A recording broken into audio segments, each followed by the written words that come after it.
Hi guys எல்லோருக்கும் வணக்கம். இது நம்ம ஏகேஎன் ஸ்டுடியோ. இன்னைக்கு நம்ம வந்து டிஎன்ஏ படத்தோட ரிவ்யூ பார்க்க போறோம். பார்த்துட்டு இப்போ தான் வந்தேன் நானு. கொஞ்சம் கொஞ்சம் லேட்டா தான் ரிவ்யூ பண்றேன். ஸோ அத மன்னிச்சுக்கங்க. ஏன்னா கொஞ்சம் வேலைகள் இருந்ததால பண்ண முடியல. ஆனா வந்து எனக்கு வந்து இந்த படம் பார்க்கணும். இத பார்த்துட்டு ரிவ்யூ பண்ணணும்னு எனக்கு ரொம்ப ஆசை. அதனால நான் ரிவ்யூ பண்றேன். அகர்வால் சார் வந்து ஒரு மிகப்பெரிய ஒரு நடிப்ப இந்த படத்துல இருந்து பிரமாதமா வெளிப்படுத்தியிருக்காரு. அது என்ன சொல்றது? எதார்த்தமா இருக்கு. எனக்கு ரொம்ப ஸ்க்ரீன்ல பார்க்குறப்ப செம்மையா இருக்குல்ல பார்க்கறதுக்கு. ஏன்னா இந்த மாரி நடிகர் ஏன் வந்து தமிழ் சினிமா விட்டுது அப்படிங்கிற மாரி ஒரு கேள்விகள் ஏற்பட்டது. அதுமாரி ஹீரோயினி இது நிமிஷா. அப்பா! என்ன அந்த கேரக்டர்னா கேரக்டர் அப்படி செதுக்கி வச்சிருக்காங்க அந்த இடத்துல நிக்கிறப்ப. ஓன் பண்ணிக்கிறாங்க. 2 பேர் நிக்கிறப்ப, அதர்வா நிக்கிறப்போ, நிமிஷா நிக்கிறப்போ, நிமிஷா தான் வந்து பயங்கரமா அத ஸ்கோர் பண்ற மாரி எனக்கு தோணுச்சு. நிமிஷா ஸ்க்ரீன்ல இல்லாதப்ப அதர்வால் தூக்குறாரு. அந்த அவருடைய ஸ்க்ரீன் பிளே பயங்கரமா இருக்கு. நெல்சன் வெங்கடேஷன் நான் நெனச்ச மாரியே இந்த படத்த வந்து ஒரு அது எட்ஜ்ல கொண்டு போனாரு. இந்த தேடுற விஷயங்கள் அது வந்து பயங்கரமா பண்ணியிருக்காரு வெங்கடேஷன். நெல்சன் வெங்கடேஷன்.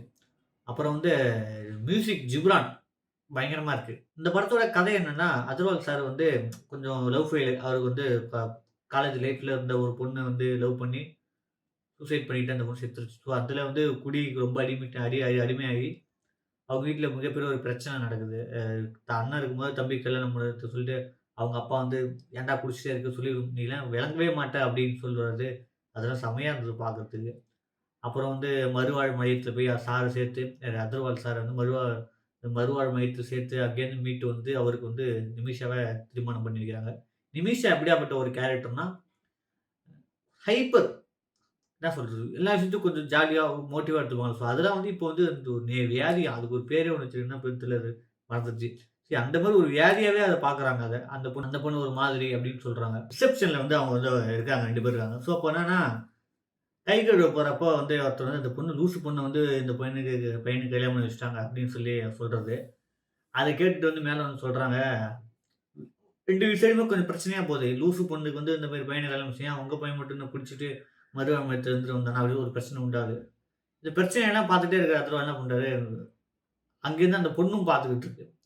ஹீரோயின் பார்த்துட்டு இருக்காங்க. அவங்க கண்ல தண்ணி ஊத்துது. "அவ்வளோதானா? இவ்வளோ தூரம் வந்து வந்து கல்யாணம் நின்னு போனது. இதுவும் அவ்வளோதான்னு" நெனச்சுட்டு இருக்கப்ப கரெக்ட்டா வந்து அத்தர் கைய புடிச்சு அந்த மேடையில சொல்றாரு. எனக்கு இந்த பொண்ண பார்த்தீங்க. எனக்கு புடிச்சிருக்கு. நான் இதே கல்யாணம் பண்ணிக்கிறேன்னு சொல்லி சொல்றப்ப, செம்மையா இருந்தது எனக்கு. சொல்றதுக்கு வார்த்தையே இல்ல. நம்பிக்கை இருக்குல்ல, அது வந்து என்ன சொல்றது?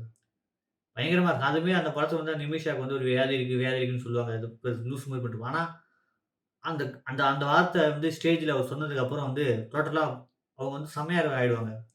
அது ஒரு எல்லாருமே இருக்க மாரி தான். நார்மல் தான் பீப்பிள் தான். அவங்க கொஞ்சம் ஜாலியா இருப்பாங்க.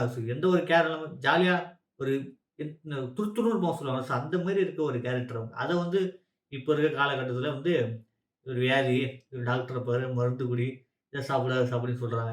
அவங்க 2 பேரும் திருமணம் ஆயிடுச்சு. திருமணம் ஆனதுக்கப்புறம் குழந்தை பொறக்குது. அந்த குழந்தை வந்து ஹாஸ்பிட்டல்லருந்து காணாம போயிடுது.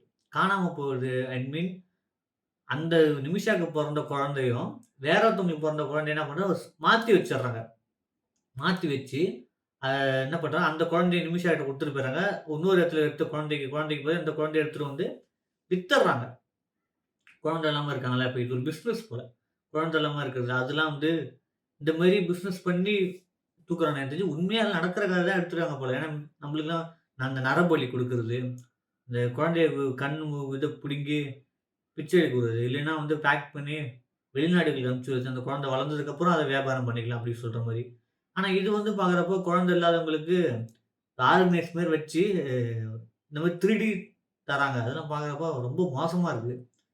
ஆர்கன்ஸ் திருடுற மாரி வந்து குழந்தைய அசால்ட்டா திருடிட்டு இருக்கானுங்க. இந்த கதைக்களம் வந்து என்ன சொல்றது? டைரக்டர் வந்து சூப்பரா சொல்லிட்டாரு. தரமா சொல்லிட்டாரு. எப்படி வந்து தமிழ் சினிமால ஒரு ஒரு நல்ல நல்ல படங்கள் இயங்கிக்கிட்டு தமிழ் சினிமா இருக்குதோ, அதே மாரி நல்ல படங்கள் வந்தா ஆதரிக்கணும். டூரிஸ்ட் ஃபேமிலி ஒரு நல்ல படம் வந்து குபேர படம் வந்திருக்குதாம்.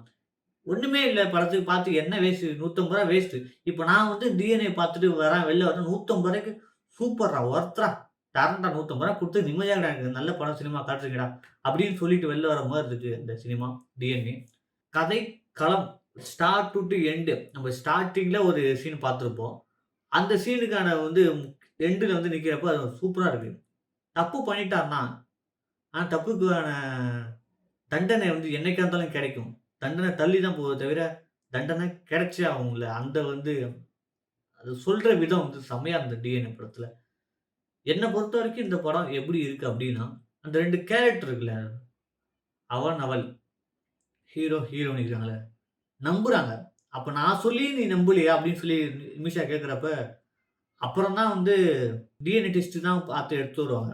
அந்த குழந்தைய காணோம்னு சொன்னோனே, "இது நம்ம குழந்தை இல்ல" அப்படின்னு சொல்றப்ப டிஎன்ஏ டெஸ்ட் எடுத்துருவாங்க. அப்போ வந்து டிஎன்ஏ டெஸ்ட் எடுக்கிறப்ப கோர்ட்ல சொல்றப்ப என்ன சொல்லுவாங்க நிமிஷா, அப்போ வந்து "நான் சொல்லி நம்பலல்ல" அப்படின்னு சொல்றப்ப, பயங்கரமா இருக்கு அது கேரக்டருக்கு. அந்த சூப்பரா இருந்தது.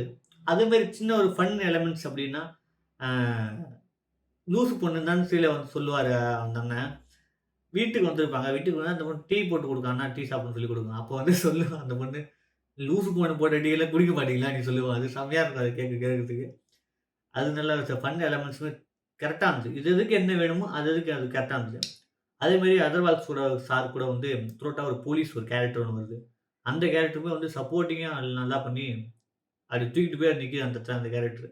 அது சூப்பரா இருந்தது. அந்த கேரக்டர் ஜஸ்டிஃபிகேஷன் குடுத்துருக்காங்க. அவங்களுக்குமே அந்த அந்த போலீஸ் கேரக்டருக்குமே ஒரு குழந்தை இல்ல. அந்த குழந்தை இறந்த போதே மாரி, அவரு எப்படி அந்த கேரக்டர் அந்த இந்த குழந்தைய கண்டுபிடிக்கிற கேரக்டர் உங்களுக்கு தான் சேரும் அப்டிங்கிற மாரி, இந்த ஆர்க் இருந்ததுல்ல போலீஸ் ஸ்டேஷன்ல அது செம்மையா இருந்தது பார்க்கறதுக்கு. படம் பார்க்காதவங்க இப்ப நான் படம் பார்த்தவங்களுக்கு தெரியும் நான் எத சொல்றேன்னு சொல்லிட்டு. படம் பார்க்காதவங்க தயவு செஞ்சு பார்த்துட்டு இந்த ரிவ்யூவ பாருங்க. தரமான தமிழ் சினிமால இந்த மாரி படங்கள் வருது. இந்த மாரி படங்கள் தான் தமிழ் சினிமாவ உயிர்ப்போட வச்சிருக்கிறதுக்கு காரணமே. Madras matinee, DNA, tourist family இந்த மாரி படங்கள் வந்து தான் வந்து இப்ப இந்த காலம் 2025ல ஒரு நல்ல படங்கள், நல்ல திரைப்படங்கள் இருக்கு. வேற எந்த பெரிய ஆள் படம் வந்தாலும் உள்ள ஒண்ணும் இல்ல. வேஸ்ட் ரூ. 150 வேஸ்ட் தண்டன ஏன்டா குடுத்தோம் தெக்லைன் படத்தெல்லாம் பார்த்துட்டு ரிவ்யூ போடல. ஏன் என்னத்தான் போடுறது? டைரக்டர் சார் சொல்ல வரல. குறை குறை சொல்லல. இந்த கதை சரியில்ல அப்படிங்கிற மாரி நான் சொல்றேன். த்ரூ அவுட்டா டிஎன்ஏ ஒரு அகர்வால் சாருக்கு ஒரு மிகப்பெரிய ஒரு ஒரு ஹூக் பாயிண்ட்டா இருக்கும். இந்த இதுலேருந்து அவர் வந்து ஒரு நல்ல நல்ல படங்கள் குடுப்பார்ன்னு ஒரு நம்பிக்கை இருக்கு.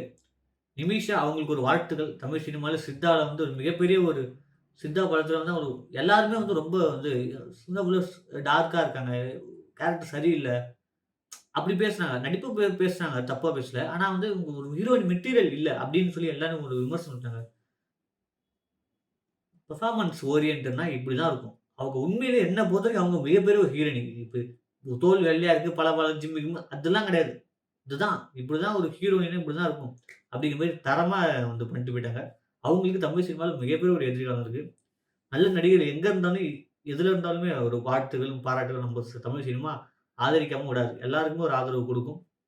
அதே மாரி வந்து அகர்வால் சார் படம் வந்து வெற்றி அடைஞ்சதுக்கு அவரோட வாழ்த்துக்கள். அந்த டீம் முழுவதும் வாழ்த்துக்கள். பாட்டு வந்து இந்த படத்துல மியூசிக் டைரக்டர் கூட கிடையாது. மியூசிக் டைரக்டர் யாருன்னா, நம்ப இண்டிபெண்டன்ட் ஆர்டிஸ்ட் இருக்காங்கல்ல, அவங்க தான் வந்து இந்த படத்துல உள்ள 5 பாட்டுமே போட்டிருக்காங்க. பேக்கிரவுண்ட் மியூசிக் மட்டும் ஜிப்ரான் போட்டிருக்காரு. ஸோ ஒரு டிஃபரண்டான ஒரு படமாவும் இந்த படம் இருந்தது. தியேட்டர்ல சூப்பரா ஓடிக்கிட்டு இருக்கு. உங்க அருகாமையில இருக்கிற தியேட்டர்ல பாருங்க. டைம் இருந்தா பாருங்க. ஒரு நல்ல திரைப்படம் வந்திருக்கு. சினிமா லவர்ஸ்க்கு ஒரு சரமான படமா இருக்கும் இது ஆனா. என்ன பொறுத்தவரைக்கும் டிஎன்ஏ சரியான படம். தமிழ் சினிமால ஒரு உச்ச நட்சத்திரமான ஒரு படம் சொல்லலாம். நன்றி, வணக்கம். டிஎன்ஏ படத்த பாருங்க. அந்த படத்த என்னோட வாழ்த்துக்கள் தெரிவிச்சுர்றேன். இது நம்ம ஏகேஎன் ஸ்டுடியோ. நன்றி, வணக்கம். Thank you.